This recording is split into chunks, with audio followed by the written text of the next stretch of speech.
Hey guys, this is Nick from Games Galore back with another video, and today we're going to be doing an EU tutorial video on how to get the personal union over Bohemia as Austria in the HRE. So I'm going to walk you guys through this as it is kind of a difficult thing to do if you don't know how to do it versus like Hungary, which is much easier. Even if you don't know how to do it, it'll often just happen to you. So yeah, we're going to walk through this here. So this doesn't really matter. Let's just choose the mission to improve papal relations here.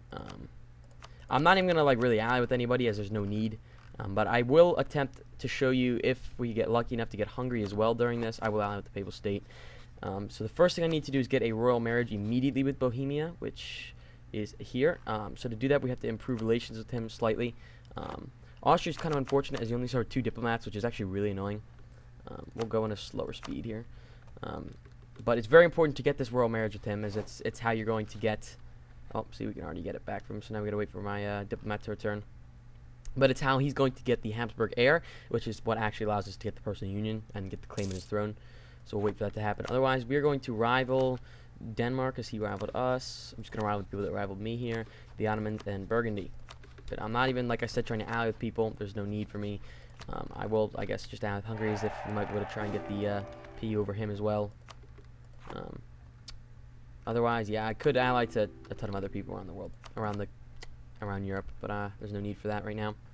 I can now send the royal marriage offer to Bohemia, which is what is important. You do not, I repeat, you do not want to get an alliance with him, as when you get the claim in his throne, you get a truce with him, and that truce is going to be way too long. Like the truce timing for that to run out is going to take too long, and he will not have an Habsburg heir after a little while.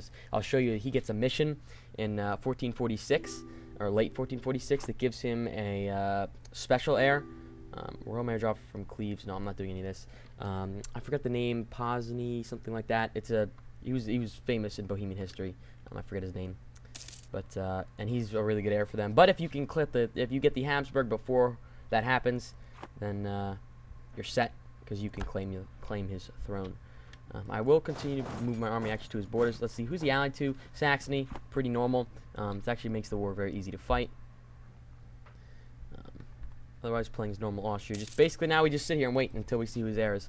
He's either going to get a Wettin, or Wheaton, not sure how you pronounce that, the heir from us, or he's going to get an heir from Saxony. We basically have to hope it's from us. If it's a Wettin or Wheaton, whatever, we have to restart, which just stinks. Now we also have to watch because Hungary will get a Habsburg heir as he's interim, as does Bohemia, and that's basically, that allows us here. I'll show you the dynasties map, which is under government, dynastic.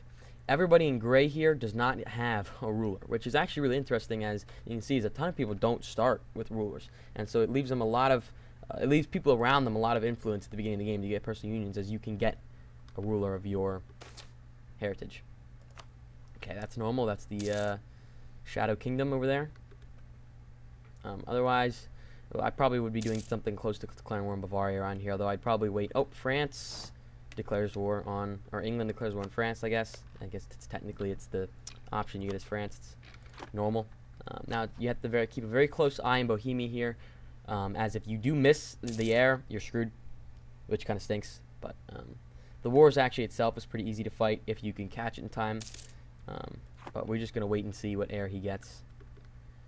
Some other wars going on around the world here, and now we just sit here and wait and see if he gets Habsburg or Wettin.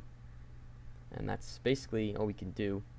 Otherwise, if you were paying attention, you'd be also keeping an eye on Hungary, which he just got a Habsburg heir. Which, what you're going to want to do that, I'll just quickly, if you guys want me to make another video on this, it's very easy. When his heir is 10, you're going to break your alliance with Hungary.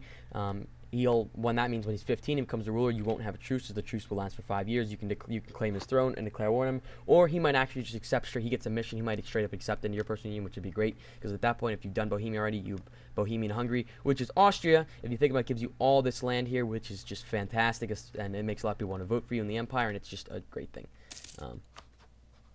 But otherwise, we just keep watching. Hungary add Teutonic Order. Ooh, that's interesting, as that makes Poland-Lithuania's war against Teutonic Order here very much more difficult for Poland, which doesn't always happen. So that's actually kind of interesting to see.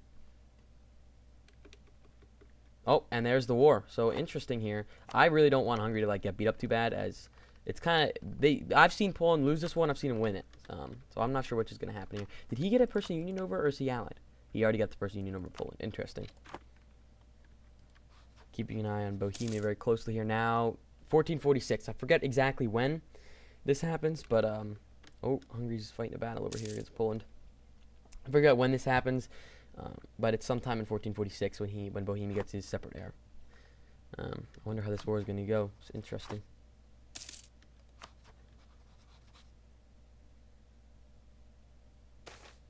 And we got nope, no need to do that. Just improve a bunch of relations. Fantastic. And just gotta wait. Let's see what else is going on around the world. France, of course, wins this war. Very normal. Poland is winning. I'm not sure how long it's gonna last. I could add with them. That's funny. As I find it very difficult. If I was Poland right now with Lithuania them to actually beat Hungary along in this, I guess if he does go straight down for Pest and sieges Hungary out of the war, makes it a lot more difficult. But then again, the Teutonic Lavidian Order are not something you just mess with, so you have to be very careful with them. Oh, now there's the chance. Oh, Royal Marriage of Silesia. Actually, there probably is a chance that he gets a Piast heir. That'd be funny. I don't think I've ever seen that before. But yeah, Silesia is his vassal, which is actually great because if you do get the Persian Union over Hungary, you basically get a vassalization over Silesia, although he's still under Bohemia, but he will annex him long before you have any problems. Now, he hasn't gotten an heir yet, meaning Premysl von Habsburg. There it is. All right, so this is what we want right here. So Persian Union on monarch debt. So now we have to do this absolutely immediately, as we need to claim his throne here. As right now, it could be a matter of days or the end of this month that he could get his heir, which would really sting. Now I have to wait until October 31st, but I'm going to declare war on October 31st, and then we're going to fight this. So let's get my armies ready here. Let's get a general. For the game's sake, I'm going to get 2 generals. Makes it a little bit easier. And October 31st. Here we go. Still Habsburg. There it is. And he brings in Saxony and Silesia, which figures. If I had other people in this, they might even help me. But claim throne, take capital Praha. This will happen. You have to deal with the stability effect here, because you do still have a royal marriage with him. But there's nothing you can do about that, as it's only one stability. It doesn't really make that big of a difference. But it is something you do have to do. And then we go to war with this here. And now I guess I will fight this war. I'm not great at fighting wars. That's not the tutorial. But this is how you get it. If you beat him, of course, you will get the Persian Union over him and Silesia, which is awesome. And I guess we will do this, fight this war here. He's probably going to march down. Oh, yeah, that's what he does. He goes over and sieges down Ungau over there, which is always annoying. And Saxony. Normally I actually just go straight. Well, I was lucky. Broke through both of these walls here. Normally I just go straight for Sachin, get Saxony into the war. But in this case, no need to do that. As you can kind of let them siege you down a little bit. Doesn't really matter too much. We do have to keep close eye on where his army is, because he does, of course, have a pretty decent sized army. Of course, we do have more troops than them, but not by that much. Once you siege on these main provinces, it gets much easier to go through Sachin and just siege him out of the war. But we will wait for these sieges. Why would you do this? I don't know. Bohemia didn't even come to your aid, buddy. So that was just stupid. Oh, interesting attack over here. Do I want to bring in my other army? He did get reinforcements in, but I am going to beat him anyway. Good. And that's basically me. That's fighting their entire army, basically, which is fantastic. It's a good win. Of course, I'm Austria. I have a ton of manpower. That's the one thing. And even if you lose these battles in the beginning, don't worry too much. You have way more manpower than they do, which, of course, is a huge advantage. But I will wait for this here. Now, their army's probably going to march down around back over there. I'd be pretty surprised if they didn't. We broke through these walls over here. I'm going to march straight to Sachin now, so that my men just take down as much of his manpower production as I can. There goes his army over there. Once he's done Sachin, of course, once Saxony's out, this war gets really easy, as I'm sure you guys know. But we'll wait for that to actually happen. There we go. Broke through the walls. Fantastic. And if you guys do, like I said, want me to do a full, I mentioned in the last video, a full walkthrough of forming the HRE, I will do that in probably episode format, because it does take a very, very long time.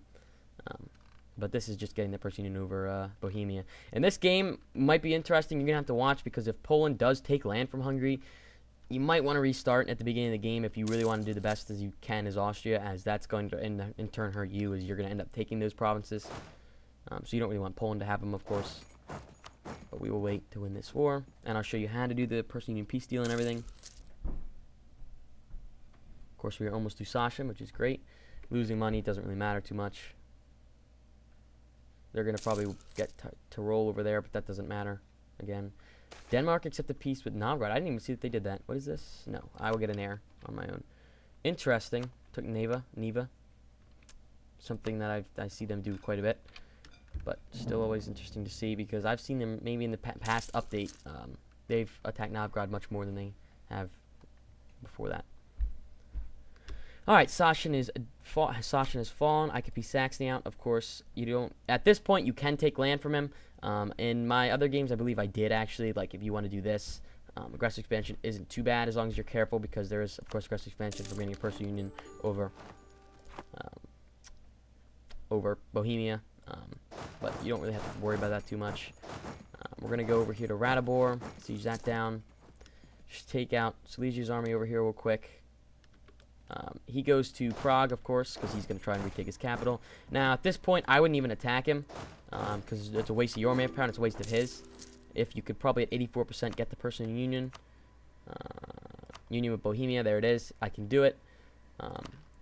I wouldn't really take money from him unless you really want to, as it's, of course, he's going to be your personal union. You want him to kind of be strong now. Royal measure for Bavaria. Otherwise, you don't really care about that. But now, you get a personal union over Bohemia, which is fantastic. He is a vassalization over Silesia, so you in turn get Silesia, basically. And of course, you have to be careful because the expansion is, I have a 40, up to 40 here, which is pretty high, so you gotta be careful for that. He actually is quite loyal, which is interesting. I didn't think when I first did this that he would be, but 33%, and that'll go down, of course, as you improve relations with him, as I have a negative 63, but I can improve that much more. But otherwise, guys, thank you for watching. Hope you enjoyed how to get the personal union over Bohemia, and I will catch you guys in the next one. Peace out. Tell me like a Hellcat.